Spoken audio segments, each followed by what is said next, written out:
नमस्कार, मैं हूं पवन त्यागी। जय बागेश्वर धाम बालाजी महाराज सरकार की।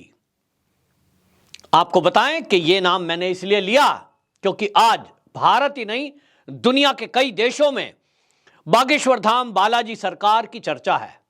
और चर्चा क्यों ना हो, क्योंकि जो बागेश्वर धाम बालाजी सरकार हैं, धीरेंद्र शास्त्री, उन शास्त्री जी ने ऐसा चमत्कार करके दिखाया है कि पूरी दुनिया हतप्रद रह गई है। पूरी दुनिया में डंका बज रहा है कि ऐसा कोई 26 साल का बालक ऐसा आध्यात्मिक शक्ति प्राप्त कर सकता है कि वो जो मन में कोई लेकर सवाल आया है वो सवाल को बता देता है। इतना ही नहीं, समस्या का समाधान भी लोगों को दे रहा है। लाखों लोगों की आज वो उस कसौटी पर खरे उतरे हैं जो लोग उम्मीद से जाते हैं। और लाखों लोग आज ये कह रहे हैं कि हम बालाजी के दरबार में गए थे, धीरेंद्र शास्त्री जी ने हमें जो रास्ता दिखाया, चाहे वो कोई मंत्र बताया, चाहे कोई पूजा पाठ बताई, चाहे तो अपने जीवन में सुधार बताया, उसके कारण से हमारा जीवन बदला और हमारी जो समस्या थी उसका समाधान हुआ। गंभीर से गंभीर बीमारियों में जो दवाई हम पहले ले रहे थे, जो लाभ नहीं कर रही थी, वो दुगना तेजी से उसने काम किया। दवाई भी हमने की, दुआ भी हमें लगी, आशीर्वाद फला और जिसके कारण हमें बीमारियों में आराम मिला। यूं तो धीरेंद्र शास्त्री कभी यह दावा नहीं करते कि वो चमत्कारिक पुरुष हैं। वो कभी टोना टोटका का दावा नहीं करते कि मैं एक ताबीज दे रहा हूं, इससे आपकी बीमारी ठीक हो जाएगी। वो कभी यह दावा नहीं करते कि मैं एक महान सिद्ध पुरुष हूं, मेरे चरण पकड़ो, मेरी फोटो घर में ले जाओ, मुझे गुरु मान लो और आश्रम की दान पेटी रखी है, इसमें कुछ 1000 10,000 रुपए डालो। वो दावा नहीं करते। वो अपनी फोटो नहीं बेचते।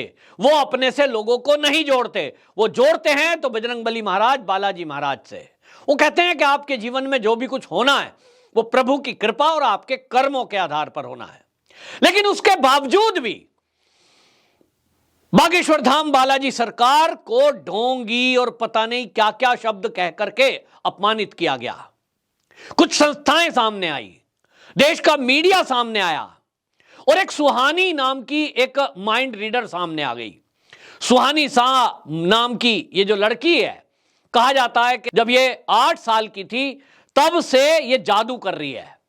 हो सकता है इस देश के अंदर ऐसे बहुत सारे और दुनिया में बहुत सारे ऐसे बालक हैं। हमने कौटिल्य का नाम सुना है, हमने ऐसे कई बच्चों को देखा है जो छोटी सी उम्र में है और उनका जो ज्ञान है वो कई सारे शहरों के नाम जानते हैं, वो कई सारे गणित के सवालों को चुटकी में हल कर देते हैं। और कौटिल्य जैसे बालक को आपने देखा है कि वो एक्स्ट्रा ऑर्डिनरी बच्चा है, कितना ज्ञान उसके दिमाग में है। और बहुत सारे भारत के बच्चे ऐसे हैं, देश की राजधानी बताना, राजनीतिक लोगों के नाम बताना, ये कई लोगों को बाय बर्थ मिलता है और ये प्रभु का एक आशीर्वाद है। तो हो सकता है सुहानी शाह के पास भी इसी तरह का कोई आशीर्वाद उसके पूर्व जन्म के कारण मिला हो। लेकिन वो दावा करती है कि उनको कुछ पूर्व जन्म के कारण से है, क्योंकि 8 साल का बच्चा होता कितना है, कोई टेक्निक्स नहीं जानता, उसको बाय बर्थ ये चीजें मिली हैं, इसको नकारा नहीं जा सकता। लेकिन यदि कोई सुहानी शाह इस देश के अध्यात्म को नकार कर और ये पैरेलल में खड़ी होकर ये कहे जो धीरेंद्र शास्त्री कर रहे हैं वो तो मैं भी कर सकती हूं, तो ये एक तरह से हमारे अध्यात्म, हमारे धर्म गुरु और हमारी भक्ति करने वाले भक्तों का अपमान है। यदि कोई कल को कहे कि नरसिंह अवतार तो कभी हो ही नहीं सकता, नर और सिंह, एक शेर जानवर है और नर एक मनुष्य का शरीर है, दोनों अलग अलग, ये कैसे हो गया, ये तो हो ही नहीं सकता। और खंबे से जन्म, क्योंकि शास्त्र लिखते हैं कि नरसिंह अवतार किसी शरीर से नहीं जन्मा है, ना वो शेरनी के शरीर से, ना वो मनुष्य के शरीर से, वो खंबे से निकले थे। अब ये हम सनातनियों की आस्था है। मैं मानता हूं, मैंने बचपन से इस कथा को सुना है। नरसिंह अवतार उसका एक अवतारों में अवतार है, हम पूजा करते हैं। लेकिन कोई अगर ये चैलेंज करे सुहानी शाह जैसी कि कैसे हो सकता है, बताओ हमें, सिर मनुष्य और सिंह तो हो ही नहीं सकता, एक शरीर काम ही नहीं कर सकता, खंबे से कैसे पैदा हो सकता है, और आपके शास्त्र झूठे हैं। मेरे शास्त्रों पर मेरी आस्था का सवाल है। कोई कहता है पृथ्वी चपटी है, तो उसको कोई चैलेंज थोड़ी कर रहे हैं हम सनातनी। हम कहते हैं ठीक है, आपकी आस्था है, आप मानिए। मेरी आस्था, मेरे शास्त्र जो मुझे ज्ञान दे रहे हैं, मैं उस पर विश्वास क्यों ना करूं? मैंने मेरे परदादा नहीं देखे, मैंने मेरे दादा देखे हैं, लेकिन दादा के पिता नहीं देखे, और उनके पिता तो कतई देखने का सवाल ही नहीं है। लेकिन मेरे जब दादाजी थे, वो बताते थे कि बेटे तेरे जो परदादा थे यानी मेरे पिता, वो ऐसे थे, उनका नाम ये था और हमारा कुल ये है। मैंने विश्वास किया। मेरी मां ने बताया कि तुम्हारे पिता कौन है, मैंने उन पर विश्वास किया। और यह विश्वास और श्रद्धा का मामला है, किसी की आस्था का मामला है। लेकिन कोई सुहानी शाह इस तरह से आकर कोई चैलेंज करे तो यह उन भक्तों का अपमान है जो भक्ति करके उनके अंदर शक्ति प्राप्त कर लेते हैं। भक्ति में शक्ति होती है, ये हमने बचपन से सुना है। तो शक्ति कैसी होती है कि जब राम का नाम हनुमान जी लेते हैं तो समुद्र को लांग जाते हैं, जब राम जी का नाम लेते हैं तो पत्थर भी तैर जाते हैं। अब किसी से कहें कि पानी में पत्थर कैसे तैर सकता है साहब, ये तो हो ही नहीं सकता। कांग्रेसियों ने तो पूरी कोशिश कर ली थी कि जो राम जी का राम सेतु है, जिस पर चलकर राम जी की सेना नल नील वानरों ने जो निर्माण किया था और जो श्रीलंका तक गए थे, ये कहते थे ये तो काल्पनिक है, ऐसा हो ही नहीं सकता। क्योंकि इन आज के वैज्ञानिकों के हिसाब से, आज की सुहानी शाह के हिसाब से, पत्थर तो तैर ही नहीं सकते पानी में, ऐसा कैसे हो सकता है। लेकिन क्या सुहानी शाह आज वो नहीं जान रही है कि राम सेतु आज स्थित है, वैज्ञानिकों ने सिद्ध किया है, और अभी कुछ साल पहले तक उस पर लोग पैदल चलकर श्रीलंका जाते थे। आज तो वैज्ञानिकों के पास फोटो आ गई है कि हां वाकई में ये मनुष्य निर्मित है, प्राकृतिक नहीं है, ये काल्पनिक नहीं है। तो जो हमें नकारने में लगे हुए थे उन लोगों को दिक्कत है कि भाई ऐसा कैसे हो सकता है कि हम तो सोच रहे हैं कि अंग्रेज आए इस देश में, मुगल आए इस देश में, तब तो यहां बिल्डिंगें बननी शुरू हुई, उसके पहले तो ये असभ्य थे। मुगल आए तो उन्होंने यहां रेलगाड़ी, बस गाड़ी और बाकी चीजें लाई, टेक्नोलॉजी आई, इसके पहले तो ये जंगलों में रहते थे। भारत और भारत की संस्कृति को हमेशा कुचलने का प्रयास किया गया, हमारे देश के इतिहास को मिटाने का प्रयास किया गया, और इसीलिए हमारे शास्त्रों पर प्रहार हुए, हमारे शास्त्र जला दिए गए, हमारे विद्वानों का कत्ल कर दिया गया, ताकि इस भारत की पहचान को मिटाया जा सके। लेकिन यहां इस देश में शक आए, यवन आए, हूण आए, मुगल आए और अंग्रेज आए, और आज उन्हीं अंग्रेजों की या मुगलों की संतानें कुछ इस भारत में हैं जो आज भी दीमक की तरह हमारे इतिहास को चाटने में लगी हैं, हमारे अध्यात्म को खत्म करने में लगी हैं। ऐसा ही एक नाम मैं सुहानी शाह का समझता हूं, क्योंकि अब यह खुलासा हुआ है बहुत बड़ा कि यह जो सुहानी शाह है यह जादूगरनी हो सकती है, बाई बर्थ इसको कुछ ज्ञान हो सकता है, इससे कतई मनाही नहीं है। लेकिन इसके पीछे आज पता लगा है कि यह तो आम आदमी पार्टी की एक्टिव कार्यकर्ता है। गोवा में इसने चुनाव में प्रचार किया है। तो इसका मतलब यह हुआ कि जो अभी तक धीरेंद्र शास्त्री जी को चुनौती दे रही थी, यह वामपंथी विचारधारा से जुड़ी हुई है। और इसीलिए शायद बड़ी आसानी से इसने कह दिया जो धीरेंद्र शास्त्री करते हैं वो तो मैं भी कर सकती हूं। और टीवी चैनल वालों को देखिए कि वो अपनी टीआरपी बढ़ाने के नाम पर जितने चैनल पर सुहानी शाह को लाकर खड़ा किया, किसी ने सवाल किया, किसी ने खोजा कि इसके पीछे की बैकग्राउंड क्या है? किसी चैनल ने आपको बताया कि सुहानी शाह आम आदमी पार्टी केजरीवाल से जुड़ी हुई है? किसी ने नहीं बताया। ये तो आज सोशल मीडिया है, लोगों ने खोजा तो पता लगा, अरे ये तो जो है आम आदमी पार्टी केजरीवाल से जुड़ी हुई है। इसका मतलब यह है कि एक सोची समझी रणनीति के तहत इस देश के वामपंथी लोग इरादातन योजनाबद्ध तरीके से षड्यंत्र के तहत भारत और भारत की संस्कृति और यहां के संत समाज को प्रश्न चिन्ह लगाकर, उनको कटघरे में खड़ा करके, हमारे शास्त्रों के ऊपर सवाल उठाकर सनातन संस्कृति को नष्ट भ्रष्ट करने में लगी हुई है। ये सुहानी शाह टीवी में अब से पहले तो नहीं आई, सोशल मीडिया पे अब से पहले तो नहीं आई। ये ट्रिक और जादू कहते हैं 8 साल की थी तब से दिखा रही है, हमने तो कभी नहीं देखा। दुनिया में शो करके आई है, लेकिन देखिए टाइमिंग, जैसे ही धीरेंद्र शास्त्री जी फेमस होते हैं तत्काल पूरा मीडिया उनका लाइव इंटरव्यू लेने पहुंच जाता है। इंटरव्यू छोड़िए, परीक्षा लेने पहुंच जाता है। बताइए आप कैसे करते हो। तो भाई उन लोगों से भी मिल लो जिनकी बीमारियां ठीक हुई हैं। मीडिया ऐसे लोगों को नहीं दिखाएगा। इस देश के लाखों लोगों की बीमारियां संतों के आशीर्वाद से ठीक हो जाती हैं। यह ठीक ऐसा चमत्कार है, इस चमत्कार को अगर वैज्ञानिकों को कहेंगे तो वो कहेंगे हम तो मानते ही नहीं। तो क्या वो एप्पल के मालिक का वो बात नहीं मानेंगे जो वो नीम करोली बाबा जी से मिला था और उसके बाद उसका व्यापार बढ़ गया? क्या वो फेसबुक के मालिक की बात नहीं मानेंगे जो नीम करोली बाबा जी के आशीर्वाद के बाद उसका बिजनेस में चमत्कार हो गया? उनको क्या कहेंगे? मूर्ख हैं वो, कम पढ़े लिखे हैं, वैज्ञानिक नहीं थे। भाई आशीर्वाद एक शक्ति है, उस शक्ति के कारण कुछ काम होते हैं। और हमारा जो अध्यात्म है वो अध्यात्म एक विज्ञान है, और वो विज्ञान लाखों साल पुराना है, आज का नहीं, लाखों साल पुराना है।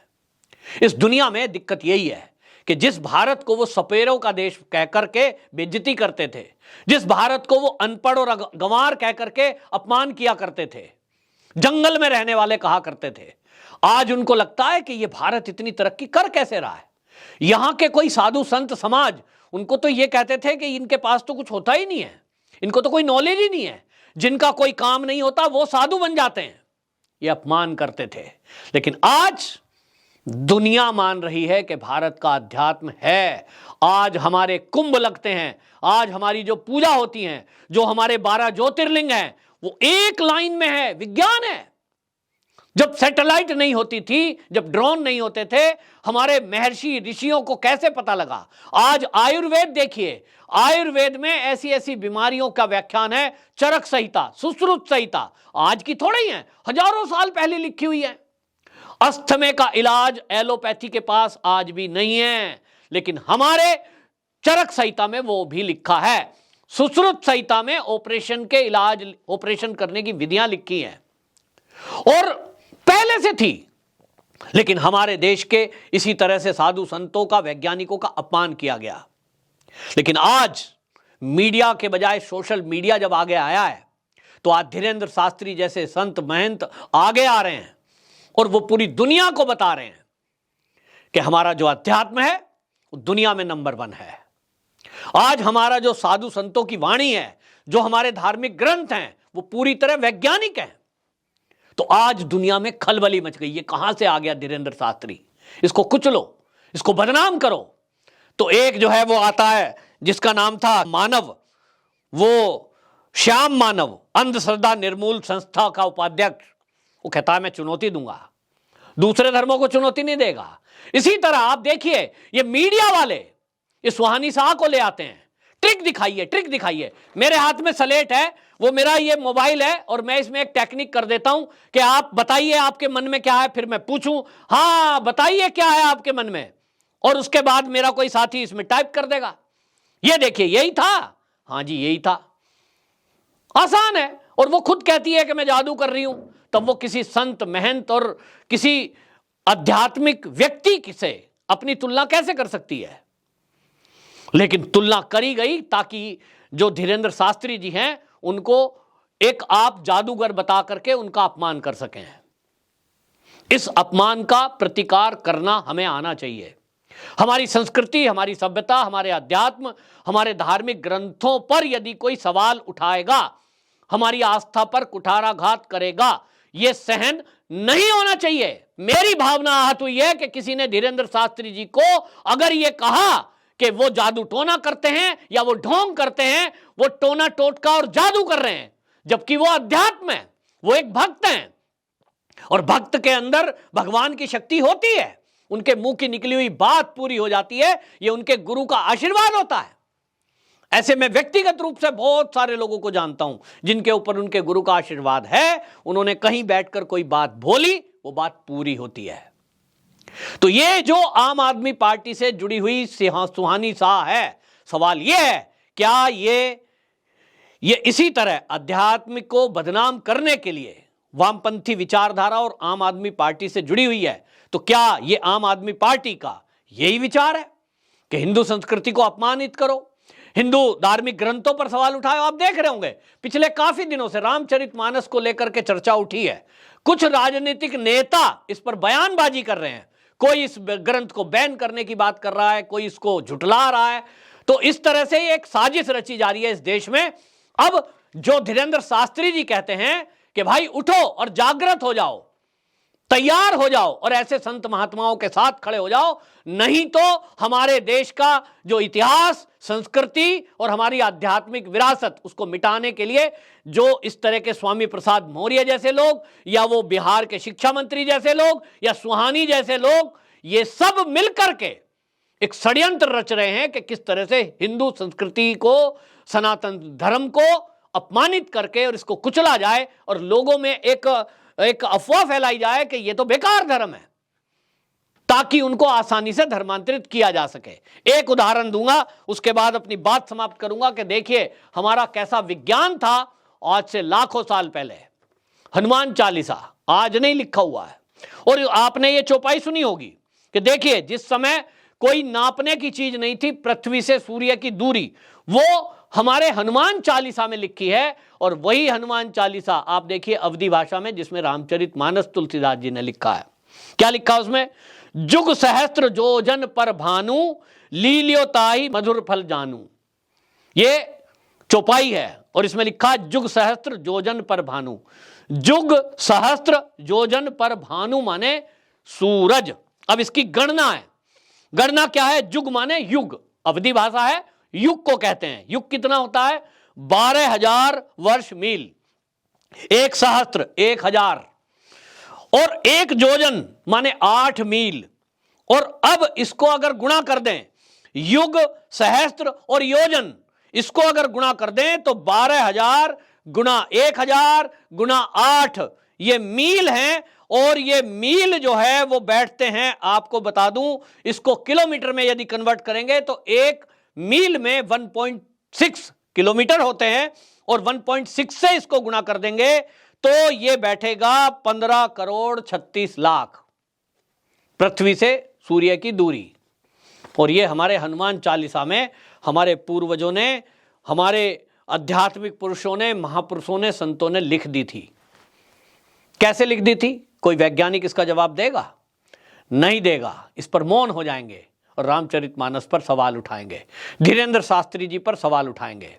धीरेंद्र शास्त्री जी के बारे में आपको बता दूं, हमारे एक देश के वैज्ञानिक है जाने माने, और वैज्ञानिक जो है वो बोलते हैं, मनोचिकित्सक डॉक्टर संदीप बोहरा, उन्होंने कहा कि आप केवल अगर आस्था की बात करते हैं, आस्थाओं से आपकी बड़ी समस्याओं का समाधान नहीं हो सकता। इसके लिए कुछ टेक्निक्स और टूल वो वैज्ञानिक भी इस्तेमाल करते हैं, मनोवैज्ञानिक भी इस्तेमाल करते हैं, तो धीरेंद्र शास्त्री जी भी इस्तेमाल करते हैं। किसी को वो बताते हैं कि हनुमान चालीसा का पाठ करो, किसी को बोलते हैं कि अखंड रामायण का पाठ घर में कराओ, किसी को बोलते हैं कि धाम पर आकर अपनी हाजिरी लगाओ, किसी को बोलते हैं कि आइए मैं झाड़ा लगा दूंगा, यानी मंत्र की शक्ति से उसके ऊपर जो नेगेटिविटी है उसको दूर कर देंगे। अब वो अलग अलग लोगों को अलग अलग इलाज बताते हैं, और किसी को कहते हैं कि अपना कैरेक्टर ठीक कर ले भाई, गड़बड़ है, तो अलग अलग चीजें बताते हैं। और इसी तरह से जो डॉक्टर्स हैं वो भी टूल का इस्तेमाल करते हैं। तो फिर सवाल ये है कि ये आम आदमी पार्टी हो, चाहे ये समाजवादी पार्टी हो, फिर चाहे वो आरजेडी हो, ये जो नेता हैं पार्टी के, ये क्यों हिंदू संस्कृति और सनातन संस्कृति पर प्रहार करने पर तुले हुए हैं? ये इस देश के लोगों को, सनातनियों को समझना होगा, और इन पार्टी के नेताओं के चरित्र को समझना होगा, और इनका पूर्ण बहिष्कार करना होगा, वरना ये भारत की संस्कृति और भारत के संतों को इसी तरह प्रहार करते रहेंगे। आपकी क्या राय है कमेंट बॉक्स में जरूर लिखना। और अगर आपको लगता है कि मेरी ये बात भारत के जन जन तक और दुनिया में जहां भी सनातनी रहते हैं वहां तक पहुंचनी चाहिए, तो इस वीडियो को शेयर जरूर करना। धीरेंद्र शास्त्री जी की जय हो। जय बागेश्वर बालाजी महाराज। जय हनुमान। वंदे मातरम। जय श्री राम।